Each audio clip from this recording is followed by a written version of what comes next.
आत्मनिर्भर भारत अभियान अंतर्गत भारतीय जनता पार्टी दिघा विभागाच्या वतीने दिघा तलाव ते महात्मा गांधी शाळेपर्यंत आणि सरदार वल्लभभाई पटेल यांच्या 150व्या जयंतीनिमित्त युनिटी मार्चचं आयोजन करण्यात आलं। या प्रसंगी भाजप जिल्हा उपाध्यक्ष नवीन गवते यांच्यासह भाजप पदाधिकारी, माजी नगरसेवक, युवा मोर्चा पदाधिकारी आणि असंख्य कार्यकर्ते उपस्थित राहून देशाच्या एकात्मतेचा संदेश दिला। यावेळी सरदार वल्लभभाई पटेल यांच्या एकात्मता, स्वावलंबन आणि राष्ट्र निर्मितीच्या कार्याचा गौरव करण्यात आला। एक भारत श्रेष्ठ भारत आणि आत्मनिर्भर भारत या घोषणांनी संपूर्ण परिसर दुमदुमून गेला। त्यानंतर दिघा बिंदू माधव नगर येथील महात्मा गांधी शाळा इथे भारतीय जनता पार्टी दिघा विभागाच्या वतीने नवी मुंबई भाजप जिल्हा उपाध्यक्ष आणि माजी स्थायी समिती सभापती नवीन गवते यांच्या पुढाकाराने मागील 7 वर्षांपासून सातत्याने आयोजित होत असलेल्या किल्ले स्पर्धेचा यंदाचा पारितोषिक वितरण समारंभ हा दिमागदारपणे संपन्न झाला। या समारंभास राज्याचे वनमंत्री तथा पालघर जिल्ह्याचे पालकमंत्री गणेश नाईक हे प्रमुख पाहुणे म्हणून उपस्थित होते आणि त्यांच्या हस्ते विजेत्यांना गौरवण्यात आलं, ज्यामुळे या उपक्रमाला अधिक महत्त्व प्राप्त झालं। महाराष्ट्राच्या गौरवशाली इतिहासाची आठवण करून देण्यासाठी आणि छत्रपती शिवाजी महाराज यांच्या शौर्याचं प्रतीक असलेले गडकिल्ले यांची माहिती भावी पिढीला मिळावी या उदात्त उद्देशाने गवते लोकप्रतिनिधींच्या नेतृत्वाखाली ही स्पर्धा आयोजित करण्यात आली होती। गवते लोकप्रतिनिधींच्या माध्यमातून पॅनल क्रमांक 1 आणि 2 मधील 9 प्रभागांसाठी आयोजित या स्पर्धेत 75हून अधिक स्पर्धकांनी सहभाग घेत किल्ल्यांचे अत्यंत कल्पकतेने देखावे साकारले होते। यात सर्वाधिक स्पर्धकांनी प्रतापगड किल्ल्याची प्रतिकृती उभारल्याने कार्यक्रमादरम्यान प्रतापगडचा रणसंग्राम या विषयावर पोवाडा सादर करण्यात आला, ज्यामुळे ऐतिहासिक उत्साहाचं वातावरण निर्माण झालं।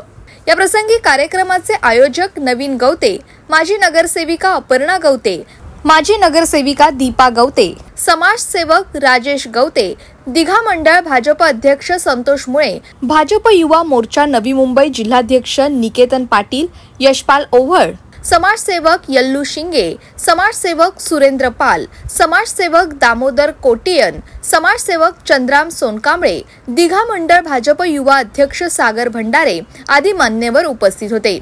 या प्रसंगी मंत्री गणेश नाईक यांनी आपली प्रतिक्रिया देखील व्यक्त केली आहे। दिघा विभागातील भारतीय जनता पक्षाच्या सर्व प्रमुख कार्यकर्त्यांनी नवीन गवते, अपर्णा गवते, युवकचे अध्यक्ष, RPIचे ओव्हळ आणि निकेतन पाटील भाजपचे या सर्वच लोकांच्या माध्यमातून इथं स्पर्धा भरवली गडकिल्ल्यांची आणि त्याचं पारितोषिक वितरण समारंभ या ठिकाणी संपन्न होत आहे।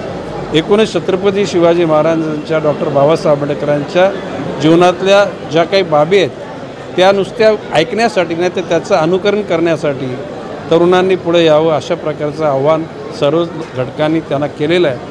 आणि एकूणच या ठिकाणी देशाची अखंडता टिकण्यासाठी जे जे धर्म, जे जात, पंथ, वर्ण, वर्ग जे सगळेजण प्रयत्न करतात ते सगळे आपले आहेत आणि त्यांचं अस्तित्व टिकवण्याकरता आपण कटिबद्ध आहोत। तसंच या स्पर्धेचे आयोजक गवते लोकप्रतिनिधींनी देखील आपली प्रतिक्रिया व्यक्त केली आहे। दिघा विभागामध्ये पॅनल क्रमांक 1 आणि पॅनल क्रमांक 2 नवी प्रभागामध्ये जवळजवळ 75हून अधिक गड किल्ल्यांच्या स्पर्धामध्ये मंडळाने सहभाग घेतला होता आणि हा भारतीय जनता पार्टी यांच्या माध्यमातून हा कार्यक्रम घेण्यात आला होता। दिघा मंडळाच्या वतीने आदरणीय नाईक साहेब यांच्या विचारांना प्रेरित होऊन हा स्पर्धा घेण्यात आला आणि ही स्पर्धा गेल्या आम्ही 7 वर्षापासून करत आहोत आणि यामध्ये मुलांमध्ये चांगली उत्सुकता होती। दरवर्षी दिवाळीला ते ऑनलाईन रजिस्ट्रेशन करायचे आणि मुलांना एक चैतन्य होतं। या चैतन्याच्या माध्यमातून आम्हाला एकच संदेश द्यायचा होता, तरुणांमध्ये जनजागृती झाली पाहिजे, महाराजांचे आचार विचार हे तळागाळाच्या आणि येणाऱ्या पिढीपर्यंत पोचले पाहिजे। मी तर मुलांना सांगितलं का आपली ही संस्कृती, आपला हा वारसा हा चालू ठेवला पाहिजे, हिंदू संस्कृती ही जागृत राहिली पाहिजे। त्याचबरोबर आपण मे महिन्याच्या सुट्टीमध्ये किंवा दिवाळीच्या सुट्टीमध्ये गावाला जाऊन वेळ घालवण्यापेक्षा आपण जर आपले गडकिल्ले पाहिले किंवा त्याचं संरक्षण करण्यासाठी आपण जर काय करता आलं तर आपण नक्कीच प्रत्येकाने प्रयत्न केले पाहिजे आणि हा आपला वारसा जागा ठेवण्यासाठी हा आपण किल्ले स्पर्धा घेतलेली आणि याच्यामध्ये खूप चांगल्या पद्धतीने यामध्ये मुलांचा सहभाग झाला आणि मुलांचं मनापासून नाईक साहेबांनी कौतुक केलं, मुलांना शाबासकी दिली पुढच्या भविष्याकरता त्यांना वाटचालीकरिता देखील शुभेच्छा दिला आणि मुलांमध्ये खूप उत्सुकता होती. तरी मुलांना आमच्याकडनं देखील आमच्या संपूर्ण विभागकडनं दिघा विभागकडनं संपूर्ण येणाऱ्या भविष्याच्या पिढीला आणि बालगोपाळांना आम्ही सगळ्यांना शुभेच्छा दिला आणि खूप जनजागृती केली. त्याचबरोबर जे वंदे मातरम राष्ट्रगान आहे त्याला 150 वर्ष पूर्ण झाली आणि 150 वर्ष पूर्ती आम्ही एक रॅली पण काढली होती. त्या रॅलीच्या माध्यमातून पण अनेक गावातल्या कार्यकर्त्यांनी सगळ्यांनी सहभाग घेतला.